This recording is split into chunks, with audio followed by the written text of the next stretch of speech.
Buenos días, hoy voy a presentar el sistema en los seres vivos, iniciando por el sistema respiratorio. Este sistema es el encargado de realizar el intercambio de gases entre la atmósfera y la sangre. Este introduce el oxígeno dentro del cuerpo para la distribución de los tejidos y posteriormente expulsar el dióxido de carbono producido por el metabolismo celular.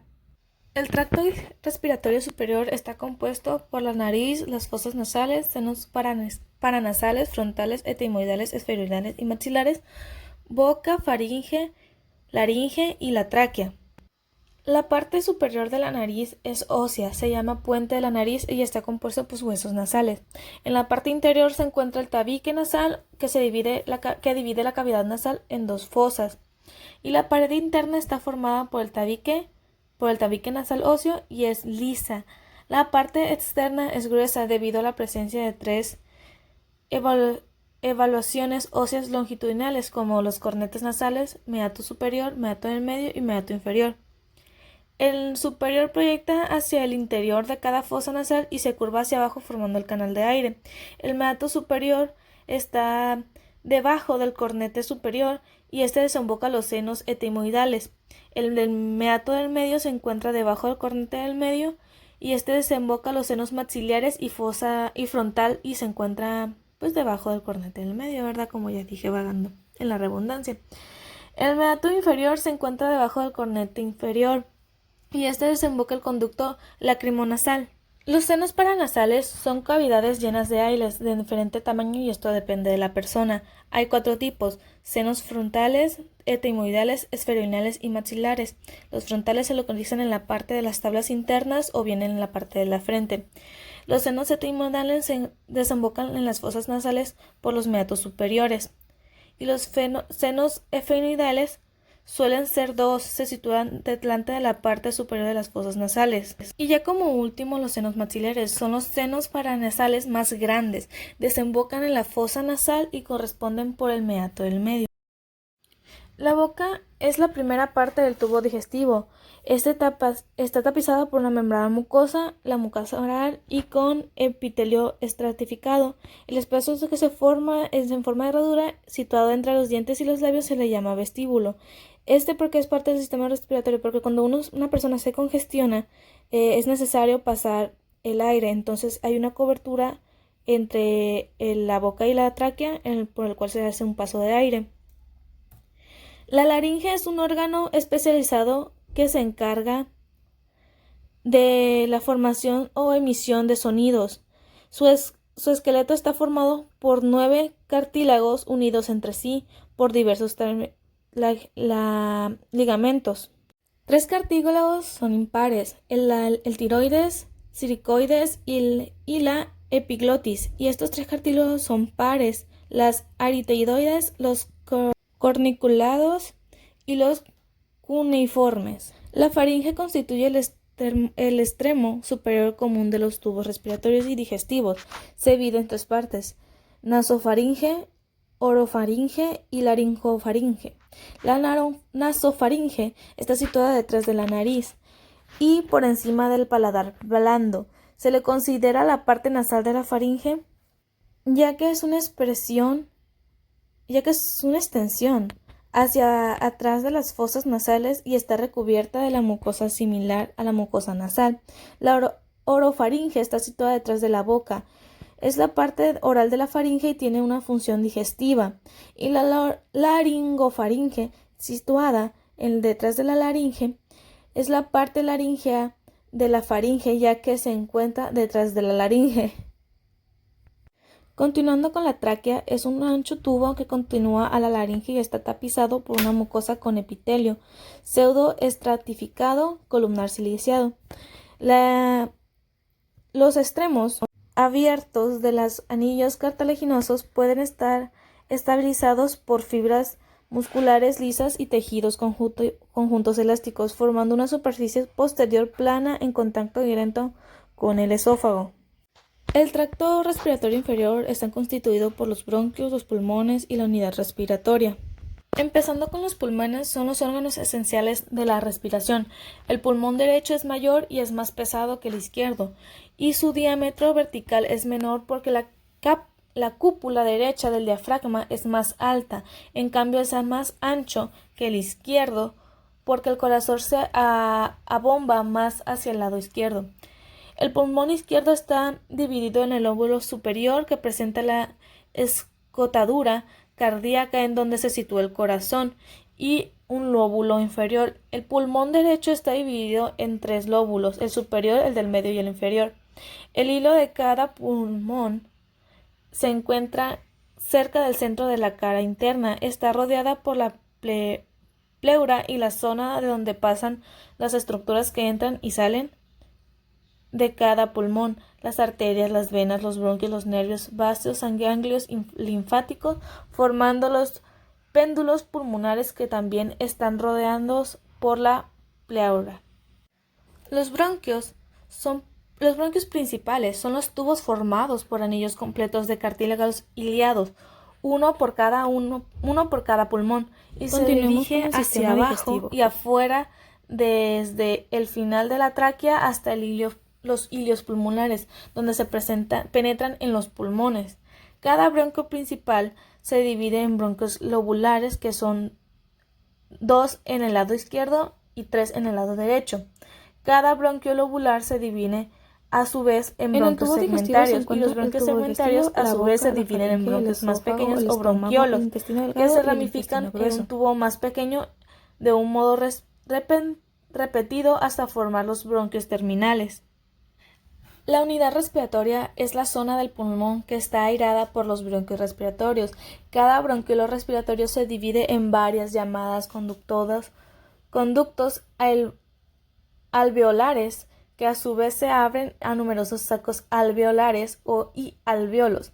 Cada saco alveolar está formado por varios alveolos, y cada alveolo es una bolsa redondeada abierta por cada lado. En los pulmones hay alrededor de unos 300 millones de alveolos.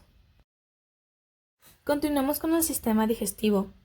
El sistema digestivo está definido y constituido por un tubo hueco abierto por sus extremos, que es boca y ano. Incluye la cavidad oral, la faringe, el esófago, el estómago, el intestino delgado y el intestino grueso, y mide aproximadamente de 5 a 6 metros de longitud. La estructura accesorias son los dientes, las lenguas, las glándulas salivares, el páncreas, el hígado, el sistema biliar y el peritoneo. El tubo digestivo está compuesto principalmente por el tubo digestivo, la boca, la faringe, el esófago, el estómago, el intestino delgado y el intestino grueso. El tubo digestivo tiene 4 tipos de capas: una mucosa, submucosa, donde se encuentran varios vasos sanguíneos, 2 capas de músculo liso y una capa externa llamada adventicia. Contiene un sistema complejo de plexos nerviosos que constituyen el sistema nervioso entérico.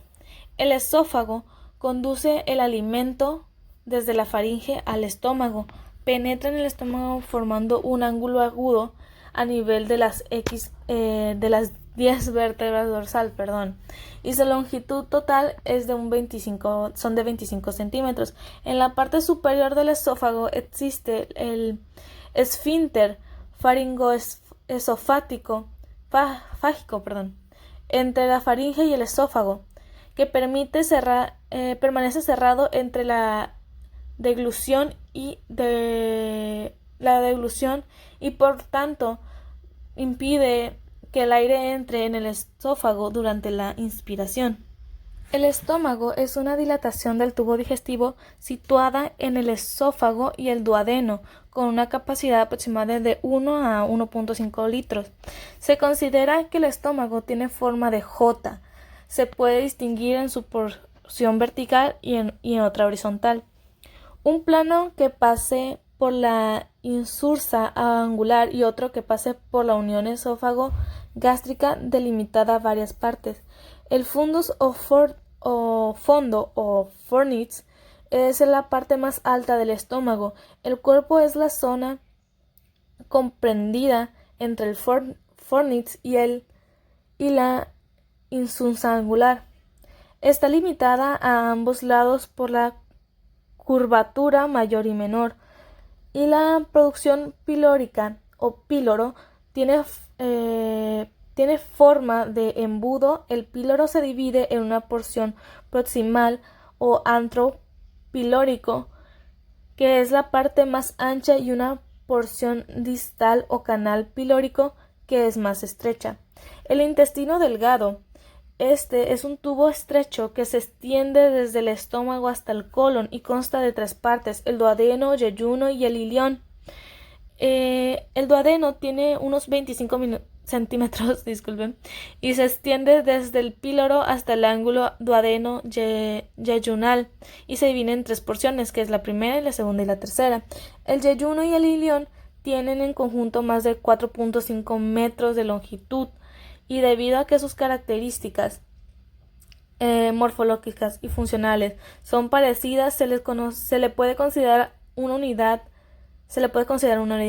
El yeyuno ilión está situada por debajo del colon transverso y recubiertas por el mesenterio, constituido por pliegues de periteno que las sitúan a la pared abdominal posterior.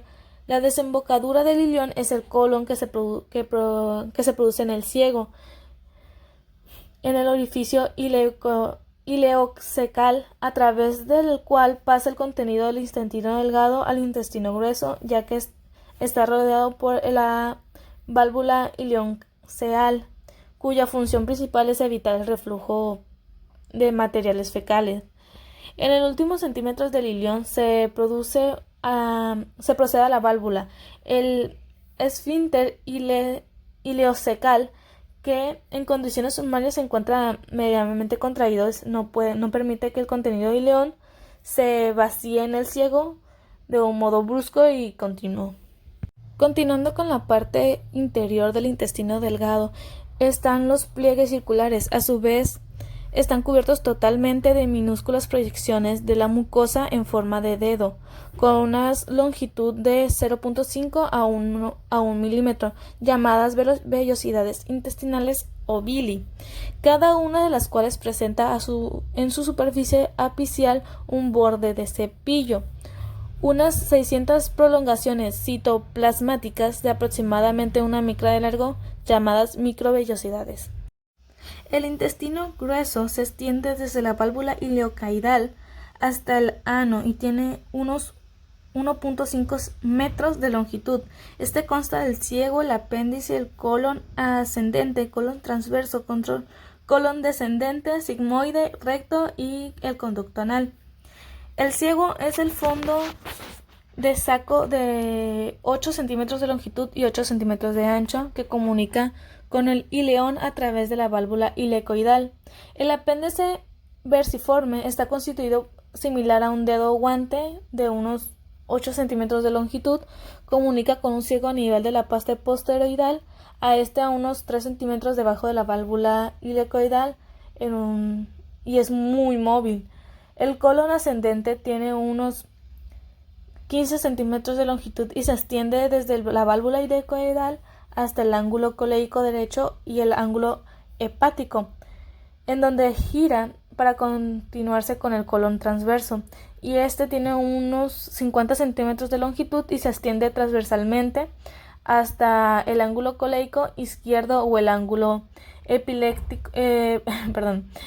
esplénico, en donde el colon gira para comunicarse con el colon descendente. Este colon es la porción más estrecha del colon, tiene unos 30 centímetros de longitud y se extiende desde el ángulo plénico hasta el borde de la pelvis. El colon sigmoide tiene unos 40 centímetros de longitud y se extiende desde el borde de la pelvis hasta la cara anterior de la tercera vértebra sacra. El recto tiene unos 12 centímetros de longitud y se extiende desde el colon sigmoide hasta el conducto anal. Se encuentra en la parte posterior de la pelvis. Por su parte distal se estrecha y forma de ampolla rectal. Conducto anal es la porción terminal del tubo digestivo. Se encuentra fuera de la cavidad abdominal y en la unión del recto ano hay una transición brusca del epitelio en la mucosa intestinal, que pasa a ser plano estratificado, no queratinizado, ya que es una zona más expuesta a las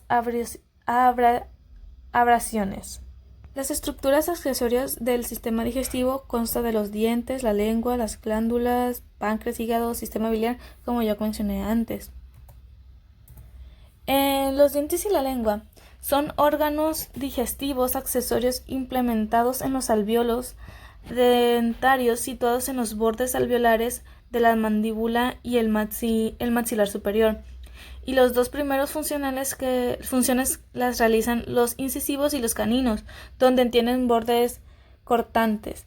Los premolares y los molares, que tienen amplias superficies planas, mastican los alimentos.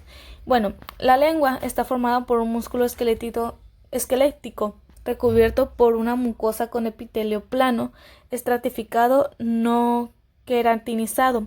En la mucosa de la lengua se encuentran las glándulas linguales, que secretan líquidos serosos, y mucosas que contienen la enzima lipasa lingual, que actúa sobre las grasas de los alimentos. Las glándulas accesorias de los tubos digestivos. En la mayoría de estas glándulas permanecen en las submucosas. Proliferan de tal modo durante el desarrollo embrionario que dan lugar a órganos independientes a las llamadas glándulas accesorias del tubo gastrointestinal, que son las glándulas salivares, el hígado y el páncreas. Irónico, ¿no? Las glándulas salivares están formadas exclusivamente por las células serosas, que producen una secreción acuosa desprovista del moco. Constituyen el 25% de la secreción total de la saliva del reposo. Las glándulas sublinguales y las glándulas submaxilares están formadas por células mucosas y serosas situadas por debajo de la mucosa del suelo de la boca. El páncreas está conectada al duodeno por dos conductos secretores, manteniendo con él una estrecha relación anatómica. El páncreas tiene una forma alargada y aplanada y se localiza en la parte izquierda del abdomen, en posición transversal con respecto a los cuerpos de las vértebras lumbares superiores. Tiene una longitud de 12 a 15 centímetros y pesa unos 100 gramos. Con posterior descripción se distinguen 4 partes, que es la cabeza, el cuello el cuerpo y la cola.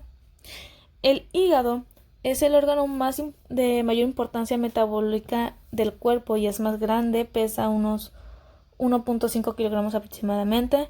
Está situado debajo del diafragma y suele estar cubierto por las costillas 5 y 10.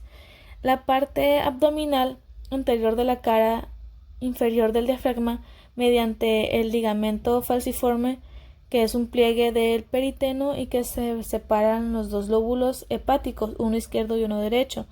Presentan 4 caras: el anterior, posterior, diafragmática y visceral. El sistema biliar es un saco de paredes delgadas en forma de pera que se encuentra en una descripción de la cara visceral del hígado. Almacena la bilis secretada por el hígado en los intervalos entre las fases activas de la digestión y las concentra absorbando agua y electrolitos. Tiene una longitud de 7 a 10 centímetros y un diámetro de 4 centímetros y su capacidad de almacenar la bilis es de unos 60 mililitros. El conducto de salida es el conducto cístico, que se une con el conducto hepático común para formar el conducto colédoco. La mucosa del conducto cístico presenta un pliegue en espiral que mantiene permanentemente abierto, de modo que la bilis puede pasar a la vesícula biliar cuando el colédoco está cerrado, o puede pasar al duodeno cuando la vesícula se contrae. Sistema tegumentario. El sistema tegumentario para nuestro cuerpo es indispensable, ya que representa la primera barrera de protección contra agentes externos y define la estructura de la piel. Está formado por la piel y sus anexos, como el cabello, las uñas y tejidos subcutáneos y glándulas. Las partes de la piel del sistema tegumentario es la piel, la epidermis y la dermis y la hipodermis, que esos son los anexos de la piel. Y los anexos del sistema tegumentario son las uñas, el pelo, las glándulas sebáceas y sudoríparas.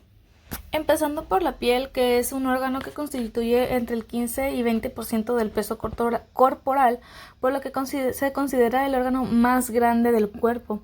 La estructura de la piel está compuesta por la epidermis y la dermis. Esta se separa en tres capas principales, las cuales son las siguientes. La epidermis es la primera capa de la piel y está compuesta por células de tipo epiteliales. Esta se encarga de brindarle las propiedades de flexibilidad y la resistencia a la piel. La dermis, es la siguiente capa de la epidermis, que se encuentra separada en dos capas, la capa reticular y la capa papilar. Estas ambas capas están conformadas por fibras elásticas y de colágenos.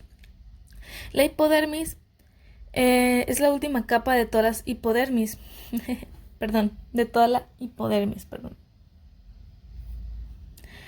Esta se encuentra formada a partir del tejido adiposo y graso, el cual tiene la función de aislar el cuerpo del mundo exterior. A su vez, almacena gran cantidad de grasa para amortiguar el efecto de los golpes y también almacenar energía. Los anexos del sistema tegumentario pues son las uñas, el pelo, las glándulas sebáceas y sudoríparas. Las uñas son estructuras creadas por el cuerpo a partir de la queratina para actuar como una placa protectora en el área de los dedos, y el pelo es una estructura que se encuentra en gran parte de nuestro cuerpo y ayuda a diferentes formas según el sitio donde esté. Las glándulas sebáceas y sudoríparas las sudoríparas se encargan de segregar el sudor, el cual es el líquido que cumple la función excretorias y refrigerantes. Estas glándulas están encargadas de secretar un sebo, en el cual una especie de compuesto de consistencia grasosa, la cual cumple con la función de lubricar tanto la piel como el pelo para impedir el desarrollo de microbios.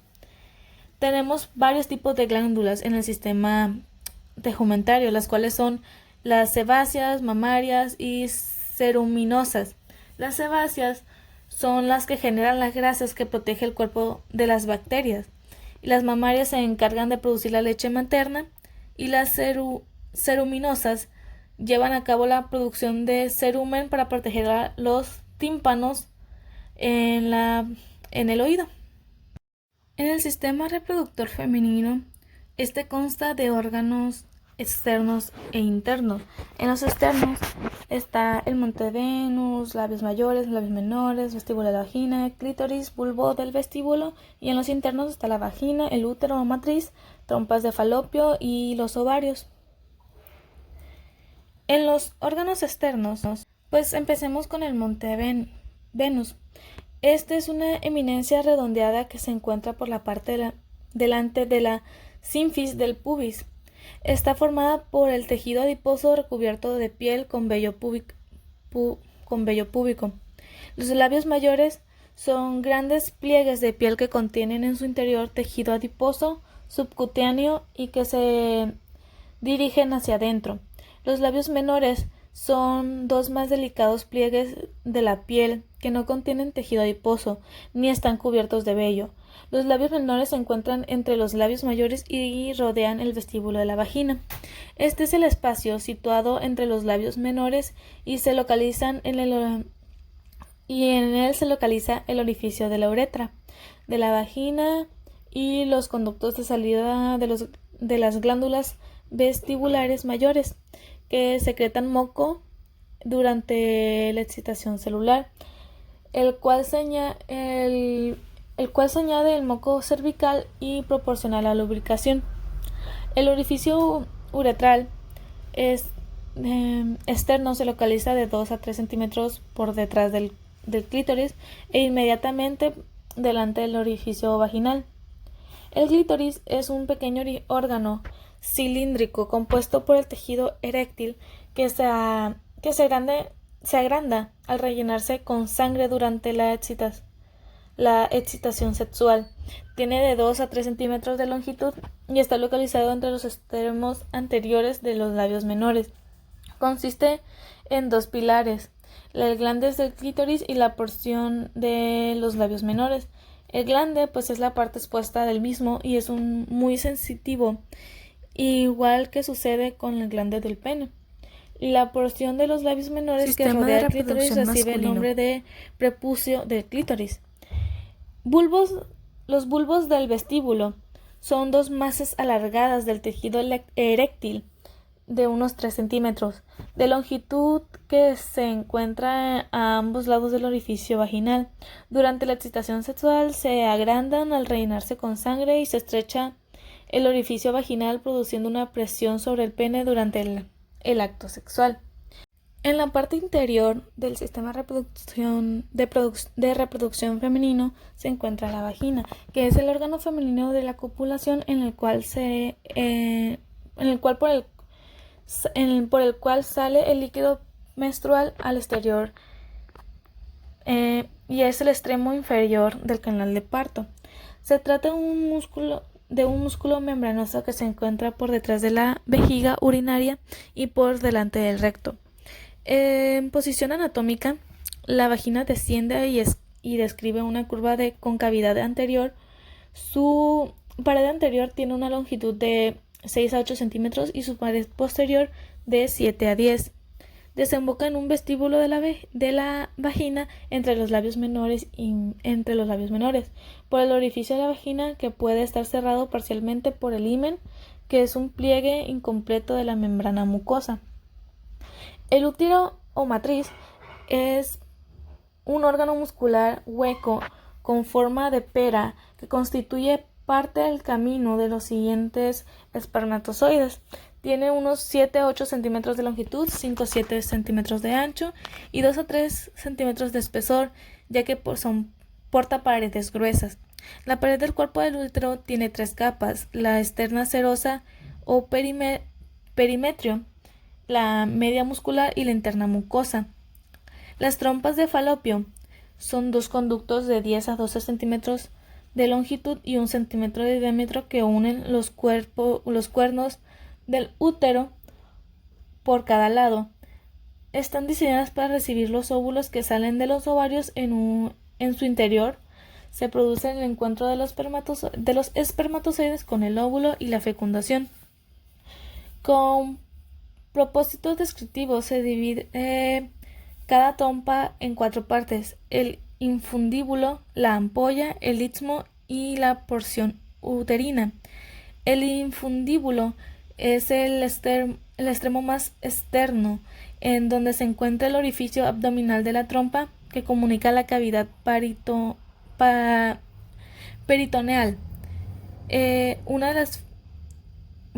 La ampolla es la parte más ancha y larga de la trompa, la que recibe el ovocito desde el infundíbulo.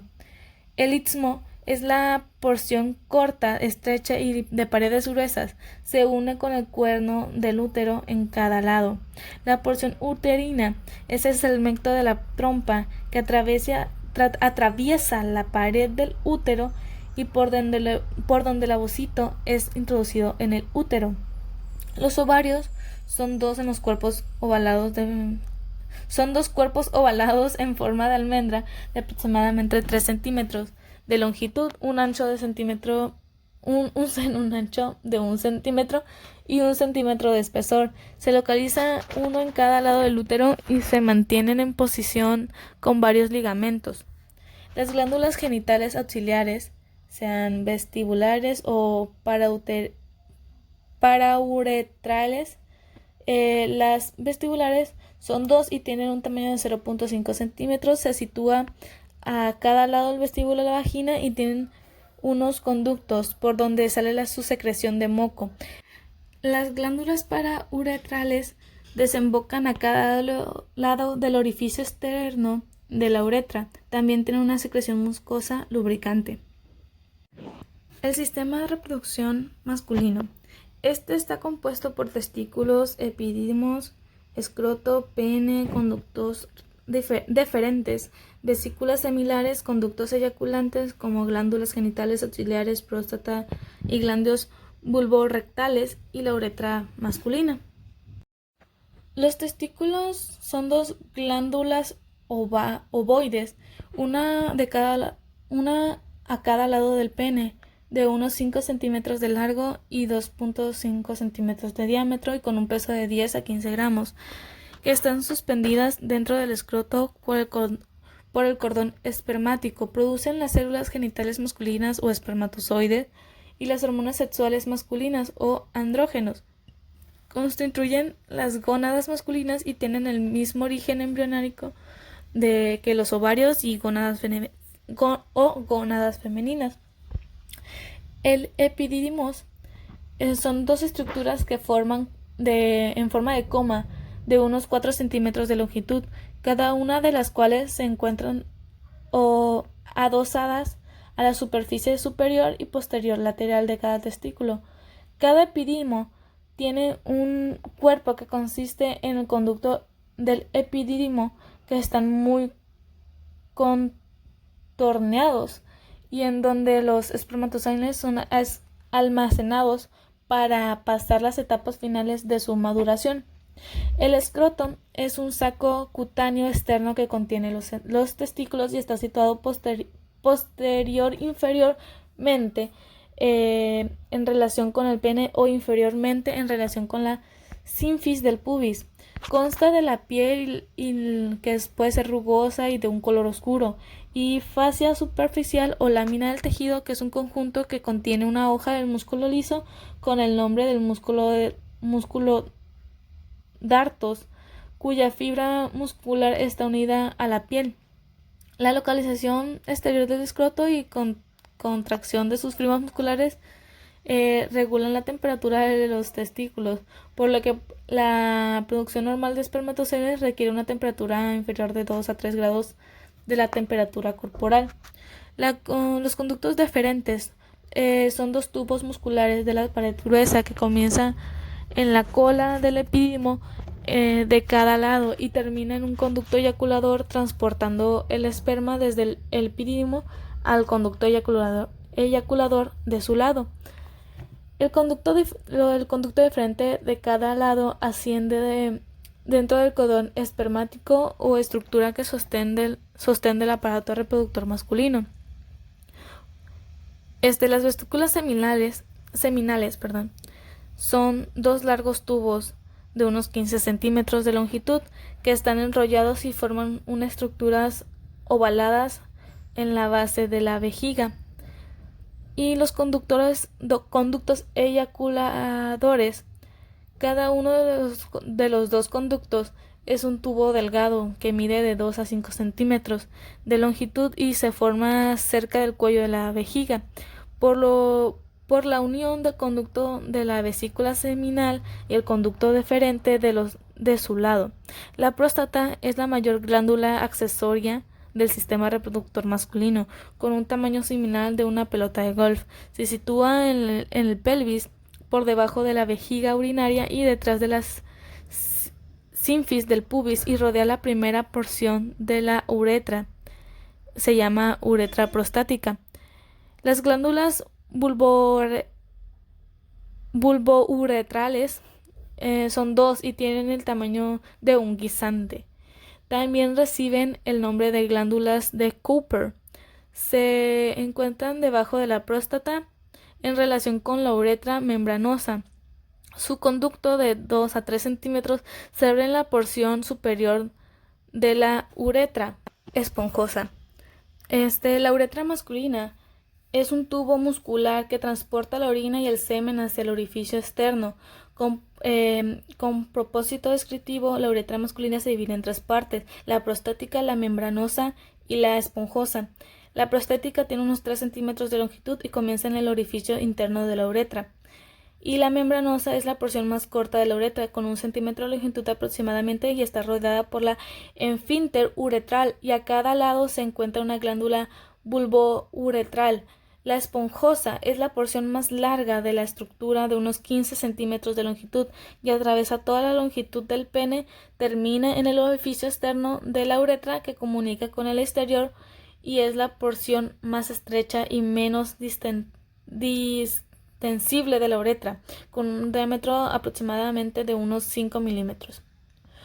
Pues muchísimas gracias por su atención. Aquí presento mis bibliografías y espero que tengan un hermoso día.